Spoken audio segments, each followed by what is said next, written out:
Bom, boa noite a todos. Hoje nós vamos falar sobre sentença, né? Continuar a matéria sobre o estudo de sentença e falar de a sentença absolutória, a sentença condenatória, os efeitos da sentença e requisitos e assim por diante, tá?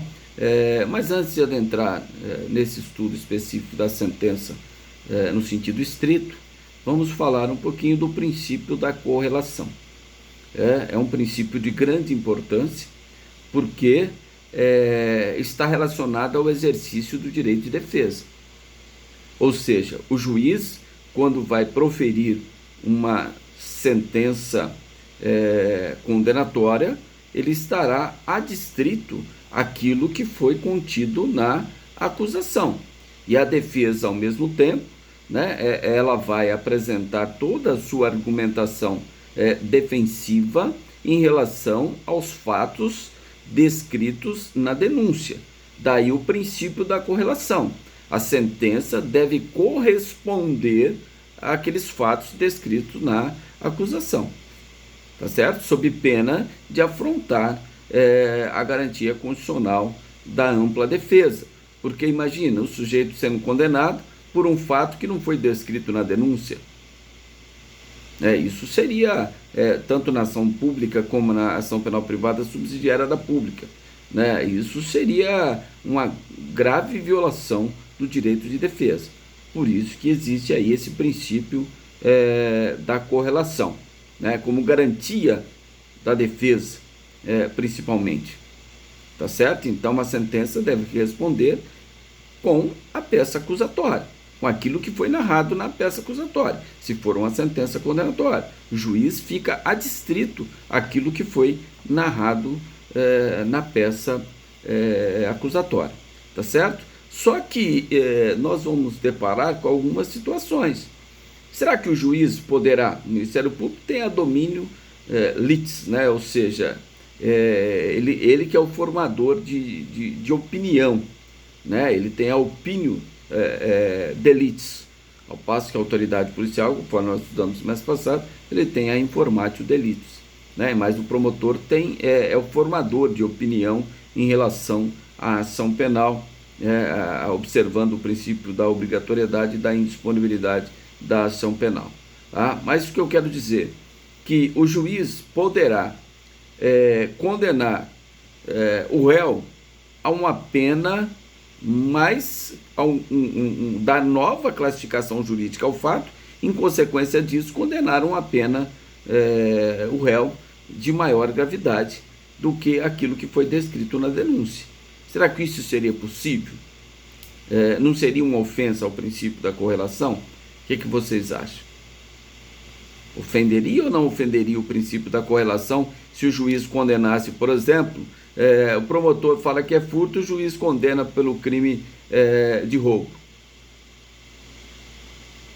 O que vocês acham?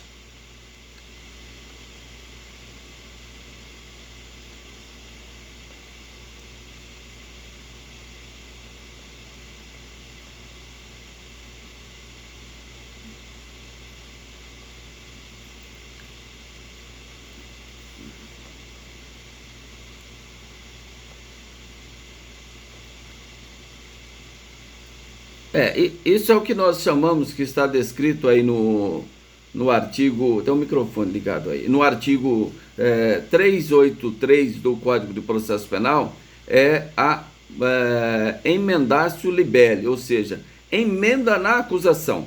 Então, se o promotor, esse é um exemplo doutrinário, se o promotor descreve que no dia tal, hora tal, só desligar o microfone fazendo um favor, que no dia tal, hora tal, o fulano empurrou a vítima e com isso arrebatou-lhe uma correntinha que estava no pescoço, o promotor descreveu esses fatos e durante a instrução processual esses fatos não mudaram, permaneceram os mesmos fatos, o juiz poderá condenar o réu no crime de roubo, porque ele pode dar nova classificação do crime, ainda que seja aplicada a pena mais grave. Por quê? A defesa não foi surpreendida quando o juiz muda para o crime de roubo. Por quê? Porque a defesa oferece a sua argumentação em relação aos fatos que foram atribuídos na denúncia. Pessoal, por gentileza, desliga o microfone aí, tem um microfone ligado.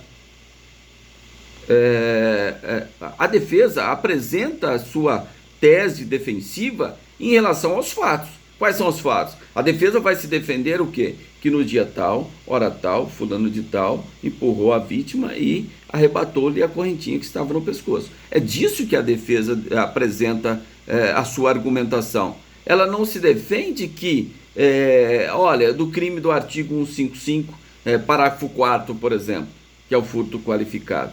Não é isso, ela vai se defender daqueles fatos. Então, a partir do momento que o juiz verificar que os fatos não mudaram, mas ele entende que no exemplo dado é crime de roubo e não o crime de furto, há o que nós chamamos de uma emenda na acusação. E isso é possível. E isso pode ocorrer até em segundo grau, desde que não ocorra a reformatio impedius, né? Ou seja, quando só a defesa recorre, se o tribunal der nova classificação do crime e não pode impor uma pena mais grave, se só a defesa recorreu, porque senão nós estaríamos uma ofensa à garantia da reformatio impedius, ou seja, ou mantém do jeito que está ou melhora a situação do apelante. Então não pode essa emenda na acusação em segundo grau, quando só a defesa recorre, ela não pode ser de forma a aumentar a pena, aquela desclassificação dada, aquela nova classificação dada em segundo grau pelo tribunal. Agora, se o Ministério Público recorreu também, nada impede que essa nova classificação jurídica possa impor uma pena mais grave ao apelante ou apelado, né, se o promotor também apelou e a defesa também apelou. Tá certo? Tudo bem? Então, isso é emenda na acusação, artigo 383 do Código de Processo Penal. Tá? Isso é necessário que se entenda, porque senão, no primeiro momento, você poderia dizer, olha, a defesa foi surpreendida, ela foi pega de surpresa. Não, não tem surpresa nenhuma. Os fatos não mudaram, ela se defende dos fatos e não da classificação dada na denúncia. Então, qual é a surpresa que a defesa teve? Nenhuma, porque ela se defendeu sobre os fatos atribuídos a ele na denúncia, e os fatos não mudaram. Aí o juiz dá uma interpretação e diverge daquela capitulação dada pelo Ministério Público na denúncia, ou pelo querelante no caso da ação penal pública privada subsidiária da pública. Tá? Então, nesse caso, o juiz pode sim, e não há nenhuma ofensa a garantia constitucional. E aí nós temos as inovações, que são os 2 parágrafos. Se dessa classificação imputar um outro juízo competente para apreciação desse crime, aí remeterá ao juiz competente. Se for, por exemplo, numa audiência do júri, né, um crime de competência do júri, ou até mesmo, entende-se até mesmo o juiz singular, ele entender que a competência é em relação ao juizado especial, ou seja, é caso de transação penal ou suspensão condicional da pena, isso pode ser imediatamente oferecida através do Ministério Público, oferecida ao réu a suspensão condicional do processo ou a transação penal, a depender dessa nova classificação da tipicidade dada pelo juiz nesse momento, tá certo? Diferentemente do que nós vamos falar agora, que é a mutatio libelli. O que significa mutatio libelli? Mutatio libelli é mudança na acusação. Aqui é diferente. Aqui vai existir uma alteração dos fatos.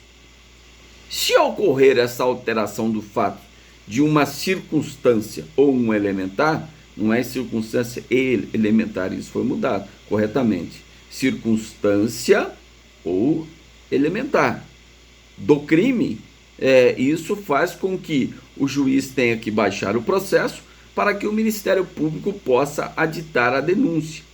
E aí poderão as partes arrolar testemunhas, e aí marca-se uma nova audiência para, em continuação, terminar essa produção da prova em relação ao aditamento, e o juiz sim profere a sentença.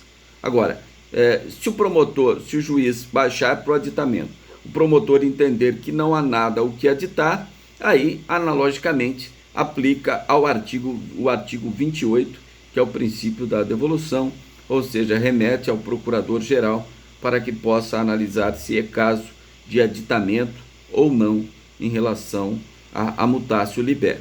Tá? Então, eu vou exemplificar também um exemplo doutrinário. A mulher estava respondendo por homicídio, por ter matado uma criança. Durante a instrução, descobriu-se que aquela criança é filho da ré. E a ré estava sob a influência do estado puerperal. Bom, se ela estava sob a influência do estado puerperal, nós não estamos falando de homicídio, nós estamos falando de infanticídio, que a parte da doutrina fala que é um homicídio, mas com um privilégio, porque ela estava no estado puerperal, então a pena necessariamente deveria ser menor. Isso é o infanticídio do artigo 123 do Código Penal, certo? Então, vocês verificam que qual que é a elementar do crime do infanticídio? Estado puerperal. O estado puerperal. Antes não se tinha isso descrito na denúncia. Então, houve uma mudança nos fatos. Inquestionável que houve uma mudança nos fatos. E a defesa não apresentou argumentação sobre isso. Então, faz-se necessário que o juiz, ao invés de dar a sentença, ele, depois da instrução do processo, se convencer que houve uma mudança nos fatos, ele baixa o processo para fazer o aditamento, para o Ministério Público fazer o aditamento. Tá? Se ele entender que não há nada o que aditar, aí aplica o artigo 28. Tá certo? Então, ele vai dar oportunidade tanto para o promotor arrolar testemunha, quanto a defesa arrolar testemunha. Depois o réu será interrogado novamente, e aí o juiz, então, irá proferir a sentença.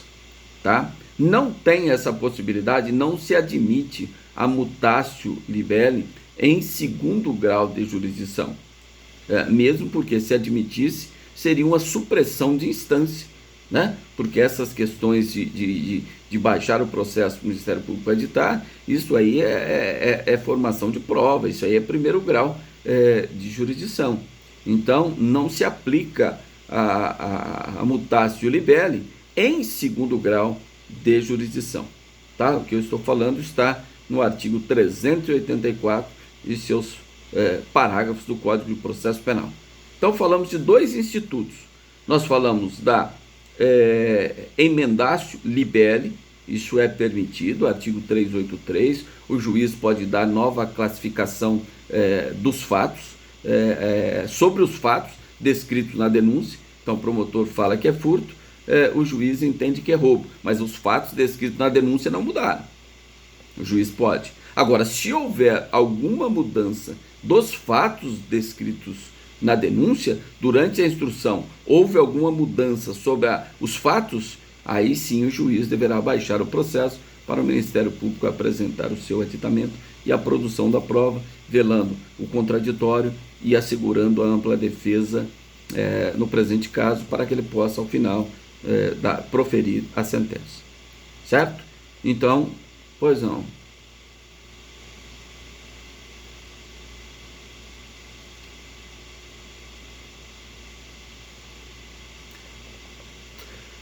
Tá, ó, o que acontece? O sujeito, quando ele empurra a vítima cai no chão, e ele arrebata a correntinha da vítima e sai correndo,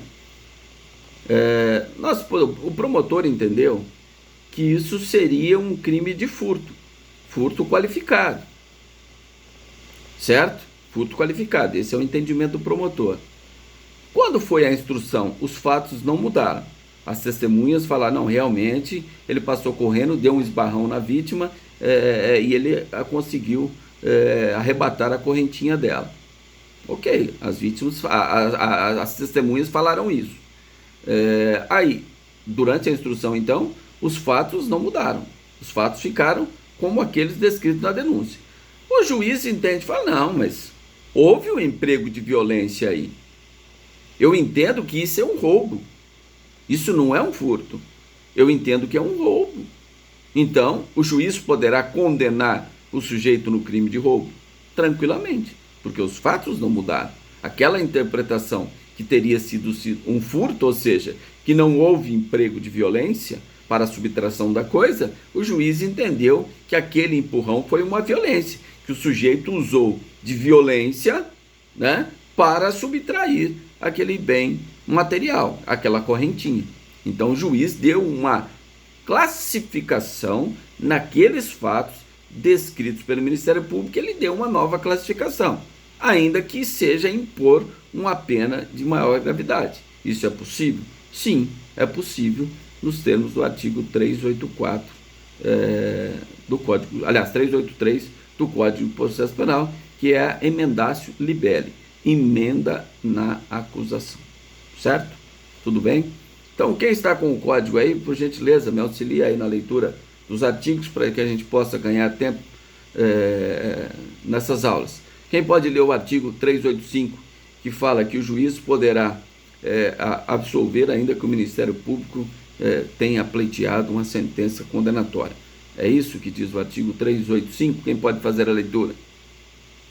Por gentileza. Pode ser.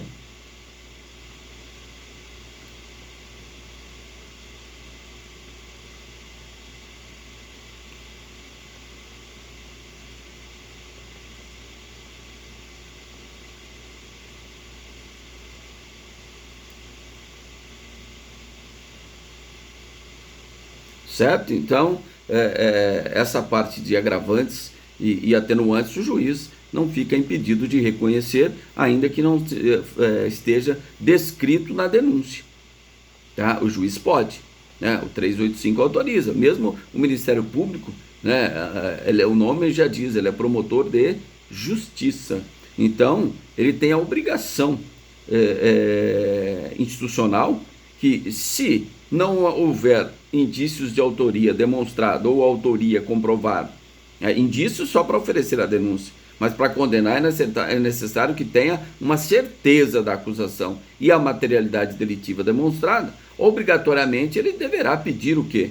A absolvição. Tá? Ele vai pedir a absolvição e não pedir a condenação a qualquer custo. Né? Isso o nome já diz, promotor de justiça.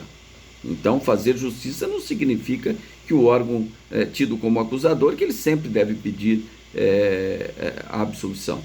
Aliás, a condenação. Ele necessariamente deve pedir a absolvição quando verificar que não existe uma certeza quanto à autoria e a materialidade delitiva e o dolo, né, exigível para aquele comportamento.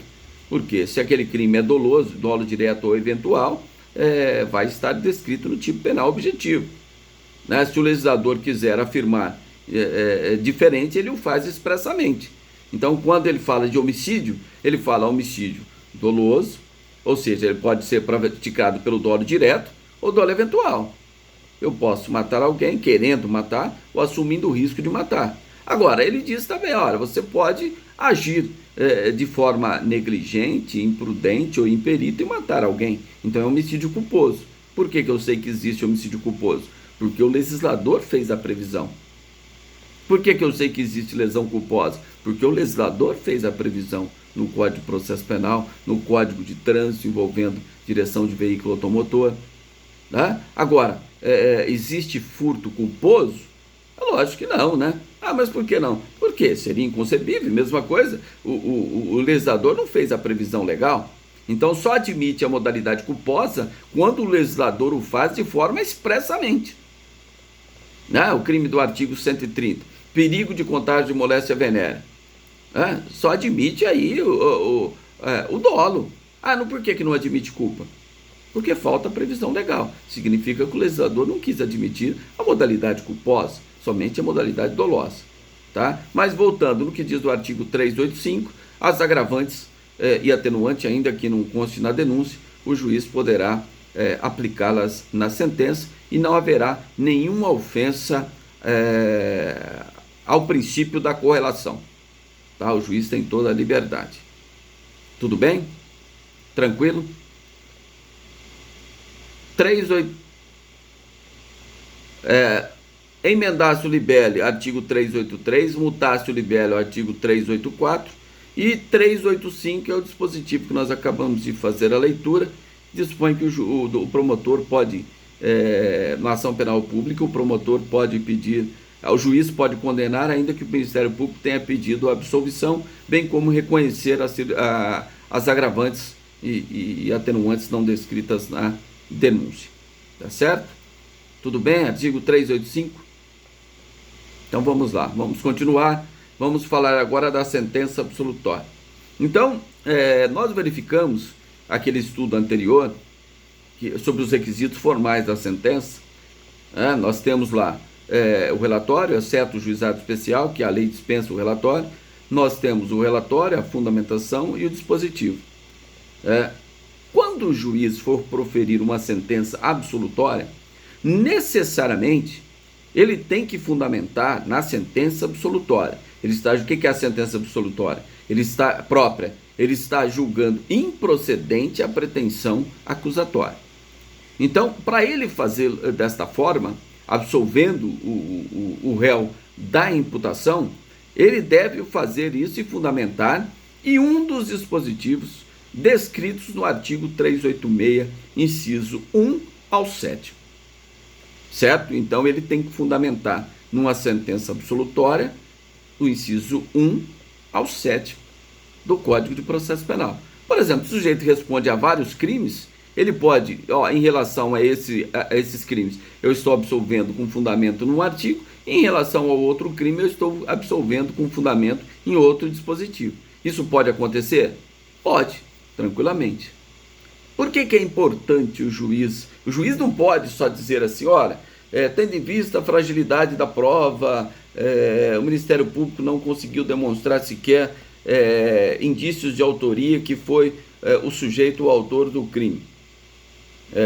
Desta forma, absolvo o réu.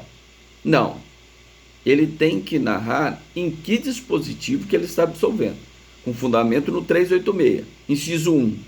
Então vamos ver o que é o inciso 1. Mas por que ele tem que fazer isso? Porque tem um reflexo extrapenal, tanto no âmbito civil quanto no âmbito administrativo. Que nós estudamos semestre passado, lembra? Ação e execução ex delito, artigo 63, 64 do Código de Processo Penal. Então aqui nós temos a seguinte situação. Ele deve absolver mencionando, se está absolvendo com fundamento no 386, inciso 1, ou seja, está provado que o fato não existiu. Então, o sujeito está sendo acusado de peculato, de ter se apropriado de um notebook que pertence à administração pública, mas no decorrer do processo, descobriu-se que aquele notebook estava em outra repartição. Então, está provado nesse caso que o fato, qual é o fato? Apropriar-se indevidamente, né, de coisa pública. Não é isso? Então, ficou provado que o fato atribuído a ele, que é o peculato, artigo 312, não ocorreu. Então, não ocorreu a materialidade do crime. O crime não existiu. Então, nesse caso, a absolvição deve ser com fundamento no artigo 386, inciso 1. Certo? Se não houver prova suficiente da existência do fato, ora, o inciso 1 ficou provado que o fato não existiu. Inciso 2, 386, não há prova suficiente que o fato existiu. Então, não acharam o computador, o notebook, mas também não ficou muito claro se realmente o crime de apropriação, que é o peculato, existiu. De repente, esse computador encontra em outro local, mas ele não foi localizado, então o juiz não foi provado, ao contrário, o juiz vai absolver com fundamento no 386, inciso 2. Certo? Ele pode absolver também com fundamento no 386, inciso 3, ou seja, não há prova, o fato não constitui infração penal. né? Então, aquele fato descrito contra o réu não constitui infração penal. Ou seja, constitui um ilícito civil administrativo? Pode ser que sim, mas ilícito penal não. Tá? Ilícito penal não ocorre. Então, ele absolve com fundamento no artigo 386, inciso 3º. Pois não.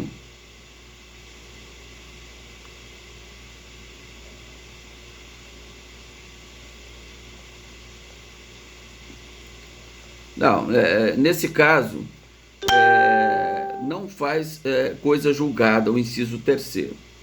Tá? Então, se o juiz absolveu o sujeito com fundamento que o fato não constitui crime e isso transitou em julgado, não há revisão criminal pró-societária.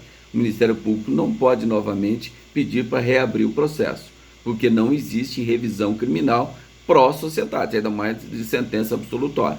Revisão criminal só cabe de sentença condenatória, sentença absolutória imprópria. Tá? Então, nesse caso, não faz coisa julgada. O sujeito que foi absolvido com esse fundamento, ele pode ser demitido a bem do serviço público, que a administração entendeu que ocorreu o ilícito administrativo. Ah, não é crime, mas o sujeito descumpriu uma obrigação contida lá no Estatuto dos Funcionários Públicos. Então, ele pode ser demitido a bem do serviço público. Certo? E também, por exemplo, uma ação de improbidade administrativa. Pode ser que aquele comportamento não caracterizou o crime, além de caracterizar um ilícito administrativo, caracteriza também um ilícito civil, ou seja, ele pode responder por improbidade administrativa também. Certo? Mas nós vamos explicar mais sobre isso, que faz, que não faz coisa julgada. Inciso 4 do 386.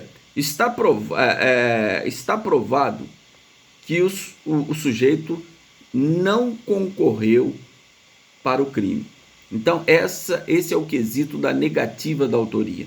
Então, o juiz vai absolver. Se ficar provado que o sujeito não foi o autor do crime, o juiz deve absolver com fundamento no artigo 386, inciso 4º. Né? Inciso 4º. Olha que interessante. Durante o processo, o sujeito está sendo acusado por um crime, mas aí ele prova que naquela data, com o passaporte, com as passagens, ele prova que ele estava nos Estados Unidos. Então ficou provado que ele não foi o autor do crime nem participou do crime? Sim. Então o juiz deve absolver com fundamento no 386, inciso 4º. Tá certo? Porque dessas absolvições a defesa pode discordar, pode apelar de uma sentença absolutória. Nós vamos estudar sobre isso. Por quê? Desde que ela demonstra que ela tem legitimidade e interesse e apresente os demais requisitos objetivos dos recursos, ela tem o direito de apelar para o tribunal mudar o inciso da absolvição. Certo? Então, 386, inciso 4º. 386, inciso 5, quando não há prova suficiente que ele foi o autor. Então esse sujeito que estava sendo acusado, ele não conseguiu provar que ele estava nos Estados Unidos com o passaporte ou com as passagens. Tá? Mas o juiz também, o promotor, não conseguiu provar de forma inequívoca que foi ele o autor do crime. Então o juiz ficou naquela dúvida. Em dúvida, então, ele decide de forma a beneficiar o réu, ou seja, não há prova suficiente que o sujeito participou ou concorreu para o crime. Esse é o inciso 5, né? Inciso 5º. E o inciso 6º, primeira parte, diz que está demonstrado que o sujeito agiu amparado por uma causa excludente da ilicitude. Então, toda vez que o sujeito agir amparado por uma causa excludente da ilicitude, quais sejam estado de necessidade, legítima defesa, estrito cumprimento do dever legal e exercício regular de um direito. Toda vez que estiver provado que o sujeito agiu amparado por uma dessas causas descritas lá no Código Penal, no artigo 23, artigo 24, artigo 25 do Código Penal, a absolvição deve ser com fundamento no inciso 6º, primeira parte. Ou se o sujeito agiu amparado por uma causa excludente da culpabilidade. Aí nós temos a inimputabilidade, nós temos um exemplo, a embriaguez, né? O sujeito agiu amparado por uma causa excludente da culpabilidade. A embriaguez é aquela de caso fortuito ou força maior, né? A embriaguez voluntária não, né? A coação, a inexigibilidade de conduta diversa, que é uma causa excludente da culpabilidade. Então, se o juiz entender que o sujeito agiu amparado por uma excludente da culpabilidade, ele deverá absolver o réu com este fundamento, certo? E por último, é aquela absolvição genérica. Quando o juiz entender, ora, a fragilidade da prova desse processo é enorme. Então a prova, tanto da autoria quanto da materialidade, ela é frágil, então eu entendo que não há prova segura para absolvição. Também indúbio pro réu, ele vai absolver com esse fundamento genérico, que é o inciso 7º do artigo 386 do Código de Processo Penal. Tá? Lembram que nós estudamos isso no semestre passado? Porque é importante vocês saberem disso. Porque imagine você advogando por um funcionário público, e o funcionário público, que independe, essa interdependência ela é mitigada, mas a esfera administrativa, a esfera civil e a criminal são independentes. Mas pode ter um grau de interdependência que nós vamos explicar. Que acontece? O sujeito lá no administrativo é demitido a bem do serviço público. Você cometeu o peculato, artigo 312. Pronto, demitido. Vem o promotor e entra com ação de improbidade, ação civil pública para receber, improbidade administrativa, para receber o valor que foi apropriado da administração pública, certo? E aí vem o criminal e o juiz absolve ele com fundamento no inciso 1, dizendo o quê? Não, o crime peculato, o fato peculato, não existiu. Então estou absolvendo com fundamento no 386, inciso 1. O que vai acontecer com esse funcionário público? Ele vai ser reintegrado ao cargo público, porque nesse caso as questões já foram discutidas no criminal e faz coisa julgada no civil. Não se discutirá mais no civil ou no administrativo se o fato peculato existiu. O criminal já falou que não existiu. Então ele vai ser reintegrado ao cargo público.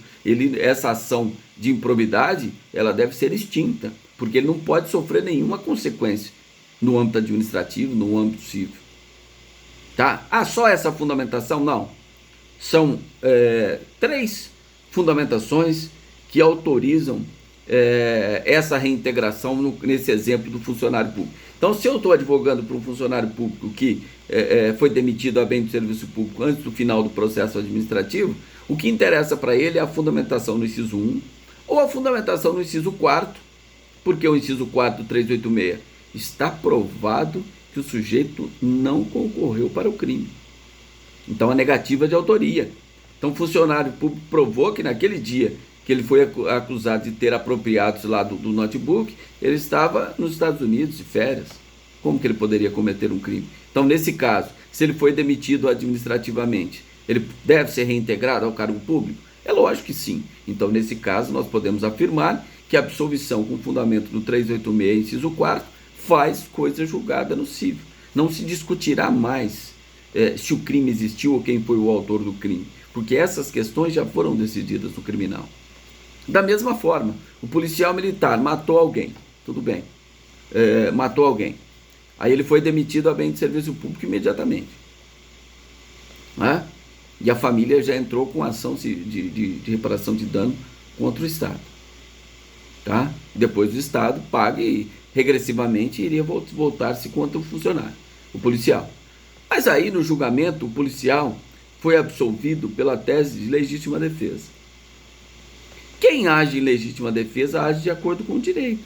Então, se o júri absolver e ficar consignado, a única tese da defesa foi a legítima defesa, porque o júri não precisa fundamentar, ele pode absolver por qualquer fundamento que seja, ele decide por íntima convicção, então ele pode absolver por clemência, piedade, compaixão, dó, né? Clemência, piedade, mas ele absolveu por legítima defesa. Nesse caso, fará coisa julgada no civil, no administrativo. Esse policial será reintegrado às forças policiais?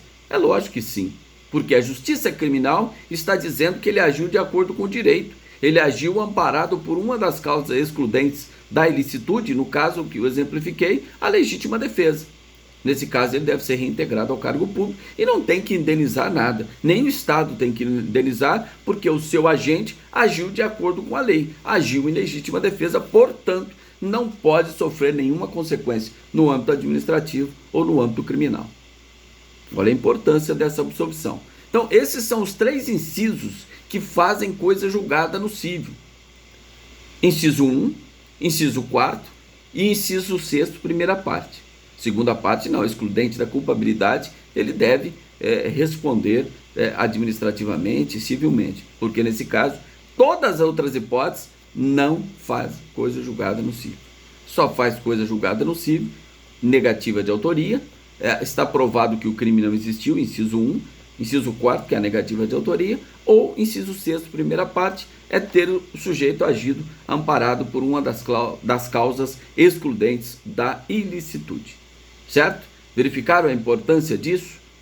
Né? Então, só fazendo um paralelo, né? o ministro Dias Toffoli deu uma decisão recente aí, falando que não admite a tese de legítima defesa da honra, que o júri deve ser nulo, que não pode existir. E teve um caso lá em Minas, que o sujeito foi um feminicídio, eu falei isso na minha palestra, está aí no canal do YouTube, quem quiser ouvir.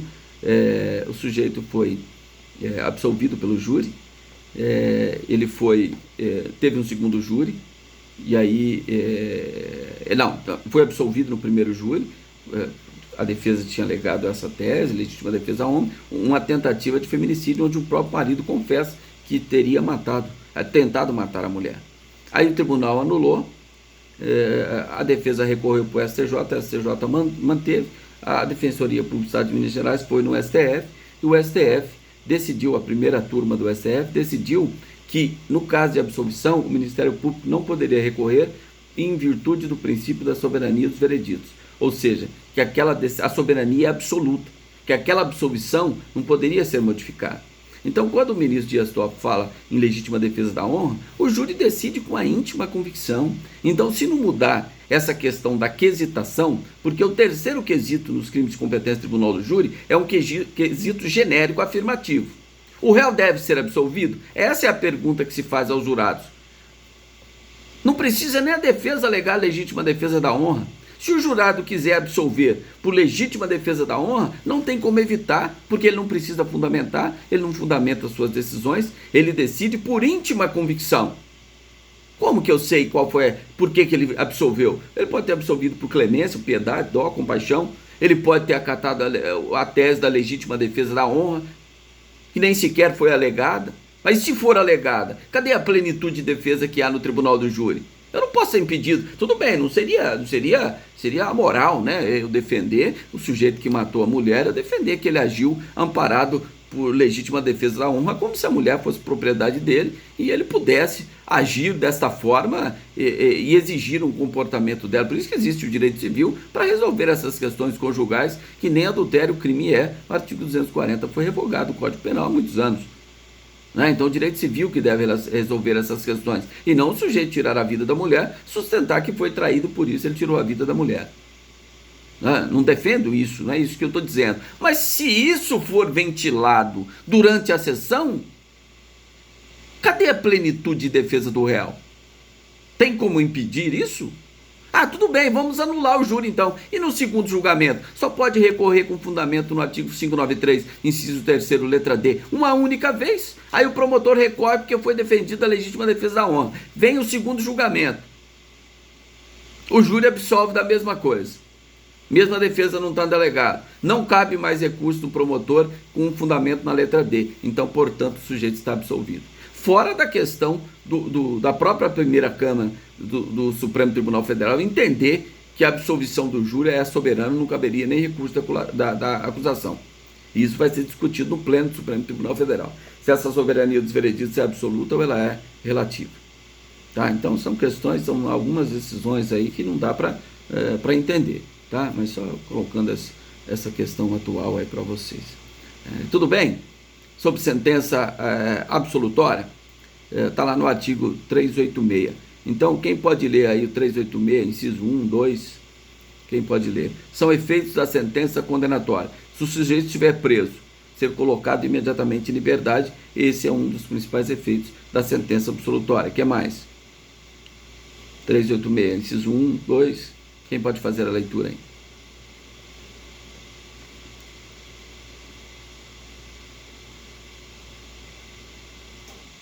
Vamos lá, pessoal.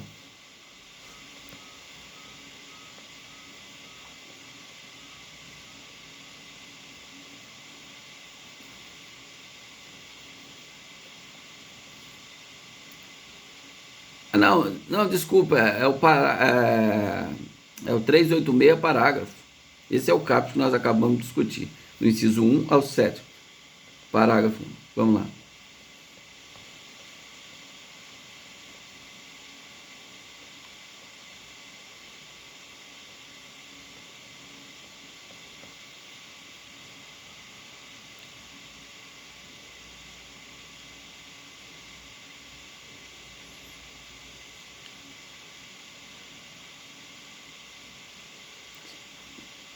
Certo. Então, nós verificamos que, no caso de aplicar medida de segurança se cabível, aí nós temos uma sentença absolutória imprópria, né? Onde o juiz absolve e aplica a medida de segurança. Tá? Mas em relação à sentença absolutória, ainda tem outros efeitos. Levantamento, por exemplo, da hipoteca instituída sobre os bens do autor do crime. Sim, levantamento da hipoteca, levantamento do sequestro, levantamento da fiança que foi arbitrada, porque fiança é sinônimo de caução. Então, o sujeito prestou fiança ao final do processo, ele foi absolvido, ele tem o direito de ser restituído aquela fiança. Se for um terceiro que ofereceu em favor do réu, ele terá direito ao levantamento desse valor da fiança que foi ofertado. Bem como a restituição, né? É uma das hipóteses. Se um bem foi apreendido, a restituição daquele bem que foi apreendido é um dos efeitos da sentença absolutória. Tá? Se o bem, evidentemente, for lícito. Né? Tudo bem? Artigo 386 e 386, parágrafo. Falamos da sentença condenatória própria, quando o juiz absolve e julga improcedente a pretensão acusatória, e nesse caso ele o faz com fundamento no artigo 386, do inciso 1 ao inciso 7. Falamos do parágrafo, que são os efeitos da sentença absolutória, e falamos da sentença absolutória imprópria, que é quando o juiz absolve e aplica medida de segurança. Ou seja, quando ele reconhece a inimputabilidade mais periculosidade. Então, ocorreu um fato típico, portanto, o sujeito não é culpável, mas existe uma periculosidade social, ele absolve e aplica a medida de segurança. Se o crime for apenado com reclusão, internação em hospital de custódia. Se o crime for apenado com detenção, ele aplica a obrigatoriedade, né, do tratamento ambulatorial. Tá certo? Tudo bem? Isso ele faz então na sentença. Ele absolve e aplica a medida de segurança. Tudo bem? Sobre sentença absolutória. Alguém tem alguma pergunta, alguma dúvida aí sobre sentença absolutória? Tranquilo? Pois não.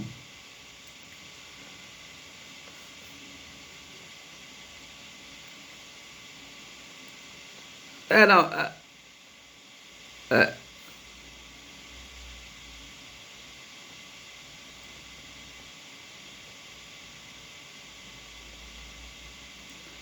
Não, mas você fala em relação ao artigo 26, parágrafo único?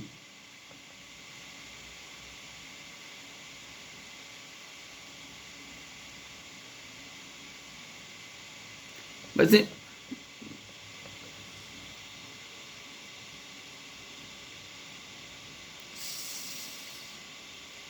sim, sim, houve uma mudança. Houve uma mudança no artigo 28. Então, essa é uma interpretação analógica. faz-se uma interpretação analógica aplicando o artigo 28 quando fala do órgão colegiado do Ministério Público que vai apreciar aquela questão quando o promotor entender que não há o que se aditar. Então, aplica analogicamente o disposto no artigo 28 nas câmaras de revisões do Ministério Público, e essa parte está até suspensa por decisão do ministro Luiz Fux, como juiz de garantia também, que está suspenso por decisão do ministro Luiz Fux. Tá certo?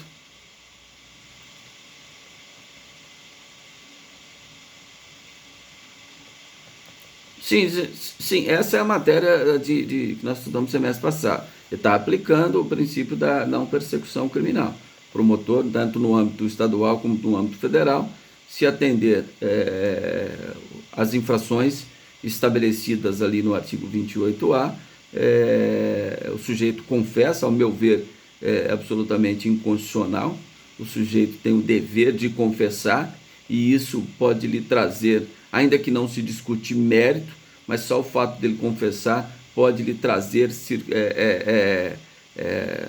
consequências no âmbito civil e no âmbito administrativo.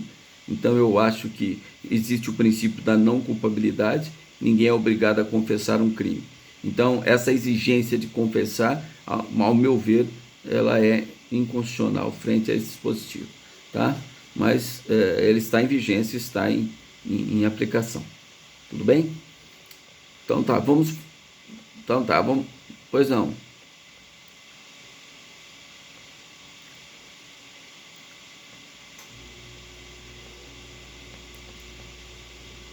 Sim, é o projeto anticrime do Moro. O projeto anticrime que virou lei, então é a lei anticrime conhecida como Moro, ministro da Justiça na época. Tá? É esse que alterou essa parte da não persecução criminal, o artigo 28 do Código de Processo Penal. Certo? Bom, o que mais nós podemos falar? Então vamos falar da sentença condenatória.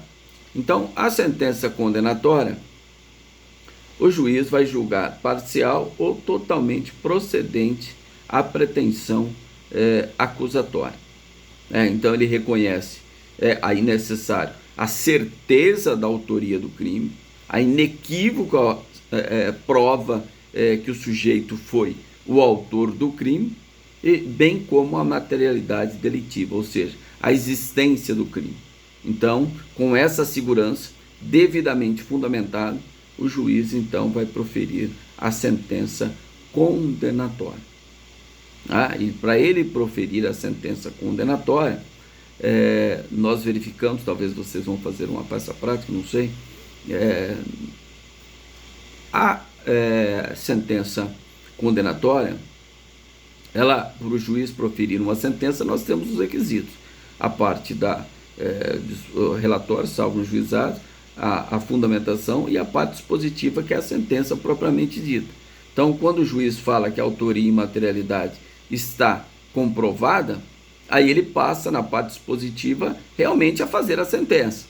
Falar que o sujeito está em qual artigo de lei que ele está em curso, então o juiz é obrigado a citar. Então, julgo procedente a pretensão estatal para condenar o fulano de tal como incurso nas penas do artigo tal, da seguinte forma. Aí ele vai fazer o critério trifásico de aplicação da pena. O que é esse critério trifásico? Então, a pena para ser aplicada existe 3 fases. A primeira fase é a fixação da pena base. Então, ele vai utilizar o artigo 59, combinado com o artigo 68, ele vai dizer qual é a pena base que ele está fixando, né? Então, ele vai analisar a personalidade, os motivos, o comportamento do agente antes e depois do crime, né? A culpabilidade de maneira geral, o grau de culpabilidade do sujeito, e vai analisar até mesmo o comportamento da vítima, se a vítima contribuiu para o desfecho do evento criminoso. Tá? E nesse sentido é o que dispõe o artigo 59. Analisando isso, ele vai reprovar o comportamento, ele vai fixar a pena base.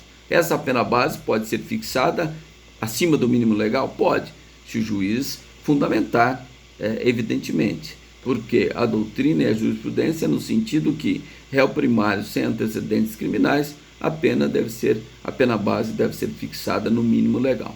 Né? É lógico que aí, se ele usa a reincidência, por exemplo, para fixação da pena base, né, ele não pode usar novamente a reincidência na segunda fase, que é verificar se existe agravantes ou atenuantes, né, porque senão estaria ocorrendo um bis e idem.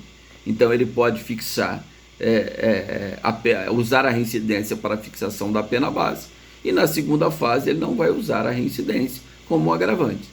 Tá? Mas se ele não usar, ele pode utilizar a reincidência como agravante na segunda fase, que são as circunstâncias agravantes do artigo 61, 62, né, e o artigo 65, que são as causas atenuantes, agravantes e atenuantes, segunda fase.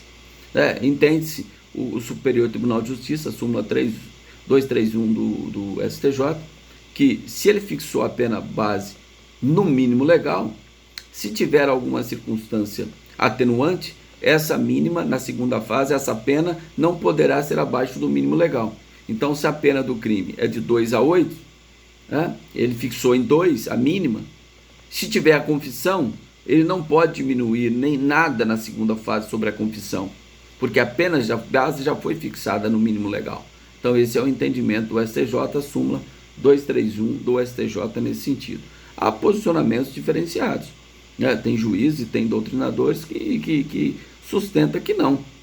O dispositivo infraconstitucional autoriza, no artigo 65, as causas atenuantes, ou seja, atenua a pena, e que não seria nenhuma ilegalidade ou contra-legem o juiz aplicar essa causa atenuante da pena. Mas a súmula não é vinculante, mas é a orientação. Se chegar lá no STJ, o STJ vai barrar e vai dizer que a pena não poderá ser fixada na segunda fase abaixo do mínimo legal, porque ela já foi fixada na pena, a pena mínima do crime, certo? E a terceira fase são as circunstâncias que aumentam ou diminuem a pena. Então, por exemplo, o roubo. O roubo é majorado. O parágrafo 2º do artigo 157, se ocorrer qualquer daquelas hipóteses, por exemplo, concurso de agentes, nesse caso, esse aumento de pena deve ser verificado na terceira fase da dosimetria da pena, porque lá não é agravante, é causa de aumento de pena. Já o furto qualificado, que é o parágrafo 4º do artigo 155, a pena base para o furto qualificado, uma daquelas condições do parágrafo 4º, já é de 2 a 8 anos. Então, aquelas causas qualificam o crime, diferentemente do roubo, que não é roubo qualificado, é roubo majorado. Aquelas hipóteses do parágrafo 2º deve ser utilizado o aumento, se ocorrer alguma das hipóteses, na terceira fase da dosimetria da pena, que são as hipóteses de aumento e as hipóteses de diminuição. Por exemplo, o privilégio no homicídio é uma causa de diminuição da pena. Ela deve ser observada na terceira fase da dosimetria da pena. A tentativa é uma causa contida na parte geral que diminui a pena de 1 a 2/3, inciso 2º do artigo 14 do Código Penal. Então, se o crime é tentado, diminuição obrigatória da pena. Certo? Então, esse é o critério trifásico de aplicação da pena. Então, o juiz, na sentença condenatória, é necessário, sob pena de nulidade, ele passar por essas 3 fases. E isso cada crime. Não tem como ele passar isso 2 crimes. Cada crime ele vai fazer uma dosimetria da pena, em relação a cada crime, porque cada crime tem um tipo penal, um preceito sancionador em abstrato, diferente de outro. Então, se é associação criminosa, temos a pena, ele vai fazer a dosimetria de associação criminosa. Se é tráfico, ele vai fazer a dosimetria da pena de acordo com o artigo 33 lá do tráfico de entorpecente. Se for organização criminosa para o tráfico, artigo 35, associação para o tráfico, então não é organização criminosa, só associação para o tráfico, nesse exemplo que eu estou dando, ele vai fazer as 2 dosimetrias da pena, tanto para a associação criminosa, artigo 35, como do tráfico no artigo 33, e vai fazer a dosimetria separadamente. Certo? Bom, feita a dosimetria da pena, é necessário que ele estabeleça, né? É possível a substituição?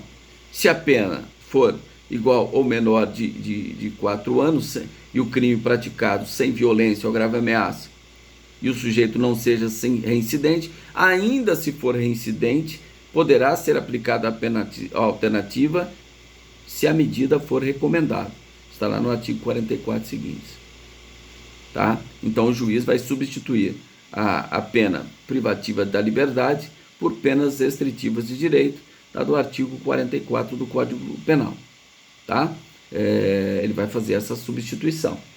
Não sendo o caso de substituição, ele deverá estabelecer o regime jurídico para o cumprimento da pena. Então o regime jurídico é até 4 anos, regime aberto, de 4 até 8, regime semiaberto, acima de 8, regime fechado. Mas ele pode dar